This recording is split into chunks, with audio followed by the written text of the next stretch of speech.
మహిళల అభివృద్ధికి ముఖ్యమంత్రి వైఎస్ జగన్మోహన్ రెడ్డి పెద్దపీట వేస్తారని Badvel MLC DC Govindareddy MLA doctor సుధాలు పేర్కొన్నారు. మంగళవారం బద్వేల్ మున్సిపల్ కార్యాలయం ఆవరణలో బద్వేల్ మున్సిపాలిటీ బద్వేల్ మండలానికి సంబంధించి వైఎస్ఆర్ ఆసరా 4వ విడత చెక్కులను పంపిణీ కార్యక్రమాన్ని నిర్వహించారు. మీకు యాక్చువల్గా ఈ గ్రూప్స్ అన్నవి ఎందుకు గవర్నమెంట్ తీసుకొచ్చింది? పేదరిక నిర్మూలన, పట్టణాల్లో కానీ రూరల్ బ్యాక్గ్రౌండ్లో కానీ పేదరికం నిర్మూలించడం కోసం ఈ సెల్ఫ్ హెల్ప్ గ్రూప్స్ పెట్టడం జరిగింది. అయితే 2019 ముందర ఈ గ్రూప్స్ ఎలా ఉన్నాయి, మనం ఎలా ఉన్నాము అన్నది మీరందరూ ప్రతి ఒక్కరు ఆలోచించాలి. 2019 తర్వాత ఈరోజు మన చేతిలో డబ్బులు ఉందా లేదా, ఆసరా కానీ మీకు 0 వడ్డీ కానీ గ్రూప్కి సంబంధించి మాత్రమే నేను అడుగుతున్నా. 25,500 కోట్ల రూపాయలు బకాయిలు గత ప్రభుత్వము మిగలబెట్టిపోయిన ఆ బకాయిలన్నీ కూడా చెప్పిన విధంగా 4 విడతల్లో ఇచ్చిన జగనన్నను మనం ఎప్పటికీ మర్చిపోకూడదు. ఇది కేవలం ఒక మచ్చుతునక మాత్రమే. ఎందుకంటే చెప్పాలంటే ఎన్నో ఉన్నాయి విషయాలు. 2019 ముందర ఒక ఆరోగ్య విషయం తీసుకుంటే ఏ విధంగా ఆ ప్రభుత్వం ఉన్నింది. ఒక్క మెడికల్ కాలేజ్ కూడా రాలేదు. అసలు మెడికల్ కాలేజ్ వల్ల రావడం వల్ల మనకేం ఉపయోగం? ఎవరో పిల్లలు డాక్టర్లు చదువుకుంటారు, మనకేం ఉపయోగం అనుకుంటాం.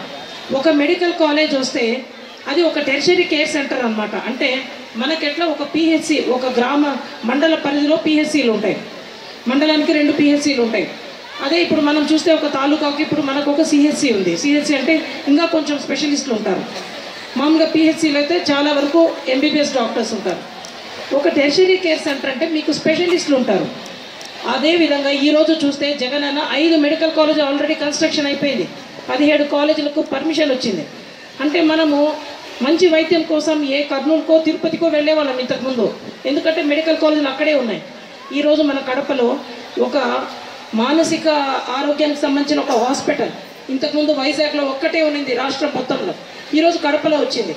ఒక క్యాన్సర్ హాస్పిటల్ వచ్చింది, సూపర్ స్పెషాలిటీ హాస్పిటల్. ఇవన్నీ కూడా మన జగనన్న టైంలోనే వచ్చింది. ఇది కేవలం ఆరోగ్యానికి మాత్రమే. 58,000 మంది డాక్టర్లను ఈరోజు జీతం ఇచ్చే డాక్టర్లు స్టాఫ్ని రిక్రూట్ చేశారు. గతంలో చేశారా వాళ్ళు? ఇవన్నీ ఆలోచించాలి మనం. ఆర్టీసీని విలీనం చేయడమే కాదు, వచ్చి రాగానే సచివాలయం సిబ్బంది 124,000 మందికి పోస్టులు వచ్చినాయి. ఇదే కాకుండా ఈరోజు ముఖ్యంగా అన్నిటికంటే ముఖ్యమైనది చదువు. పిల్లలకు ఓట్లు ఉండవు, కానీ అట్లా ఇంతకుముందు గత ప్రభుత్వం ఎంత పిల్లల విద్యను కానీ ఎంత నిర్లక్ష్యం చేసింది మనం చూసాం. ఈరోజు నాడు నేడు కింద స్కూల్స్ ఎట్లున్నాయి, మన పిల్లలు ఎంత సంతోషంగా స్కూల్స్కి పోతున్నారు, వాళ్ళకు మిడ్ డే మీల్ పెట్టే ఆరోగ్య విషయం, ఫుడ్ విషయంలో ఎంత జాగ్రత్త తీసుకుంటారు. ఎదిగే పిల్లలకు ఆరోగ్యం అవసరము, వాళ్ళ గ్రోత్ అంటే ఈ వయసు పిల్లాడు ఇంత బరువు ఉండాలా, ఇంత ఎత్తు ఉండాలా అని ఏదైతే మనకు WHO ఇవన్నీ కొన్ని వరల్డ్ హెల్త్ ఆర్గనైజేషన్స్ ఇవన్నీ కూడా కొన్ని ప్రమాణికాలు ఉన్నాయి.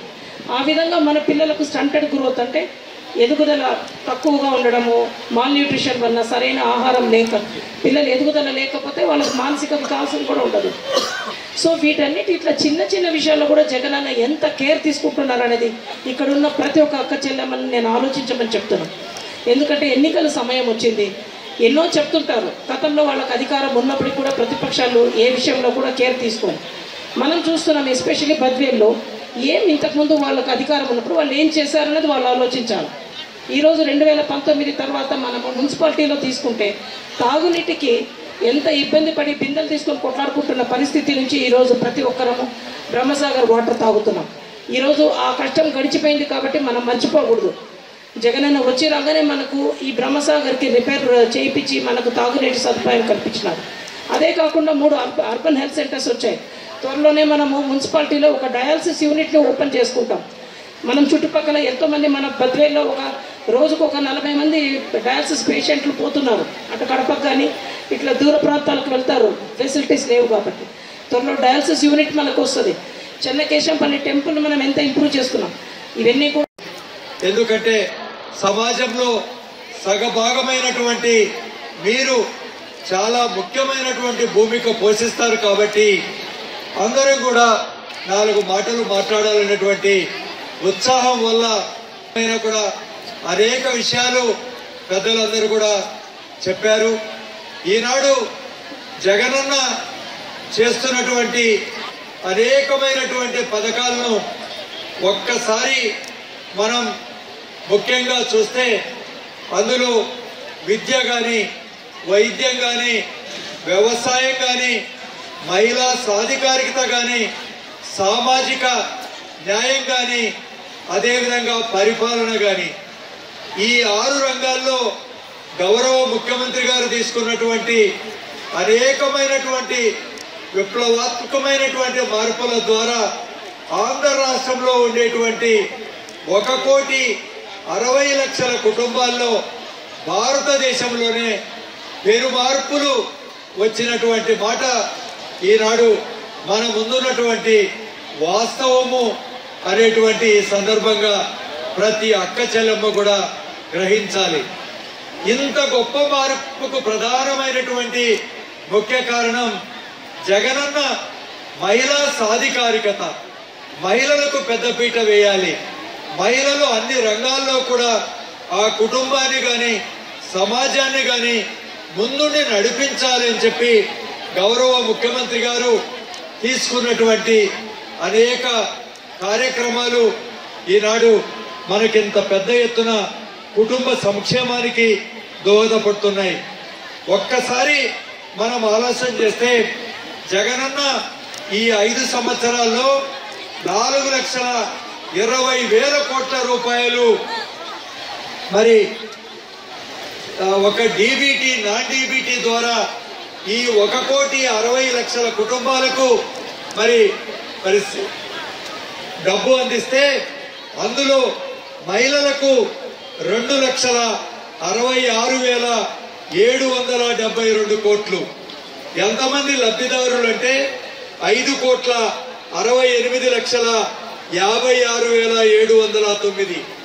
అంటే ప్రతి 100 రూపాయల్లో 65 రూపాయలు జగనన్న మహిళల ద్వారా ఈనాడు లబ్ధి చేకూర్చినటువంటి విషయం మీకు తెలియజేస్తున్నాను. మహిళలందరికీ కూడా జగనన్న ఇచ్చినటువంటి అనేకమైనటువంటి సంక్షేమ పథకాలు, అమ్మఒడి కానీ, కాపు నేస్తం కానీ, చేయూత కానీ, 0 వడ్డీ కానీ, నేతన్న నేస్తం కానీ, పెన్షన్ కానుక కానీ, రైతు భరోసా కానీ, ఉచిత పంటల బీమా కానీ, 0 వడ్డీ కానీ, ఇన్పుట్ సబ్సిడీ కానీ, ఇలాంటి 33 పథకాల ద్వారా మరి వచ్చినటువంటి లబ్ధి చూస్తే మరి దరిదాపు కేవలం 7 పథకాలు ఇళ్లలో మహిళలకు ప్రతి కుటుంబంలో కూడా వచ్చినటువంటి మాట కూడా ఈ సందర్భంగా తెలియజేస్తున్నాను. చంద్రబాబు నాయుడు గారు ఏ విధంగా హామీలు ఆనాడు 15,000 కోట్ల రూపాయలు మాత్రమే అక్క చెల్లెమ్మలకు రుణాలు మరి ఆనాడు రుణమాఫీ చేస్తానన్నటువంటి చంద్రబాబు అది చేయకపోతే జగనన్న వచ్చే సమయానికి 25,571 కోట్ల రూపాయలు ఈ 4 విడతల్లో కూడా పూర్తి చేసినటువంటి విషయం ఈ సందర్భంగా తెలియజేస్తున్నాను.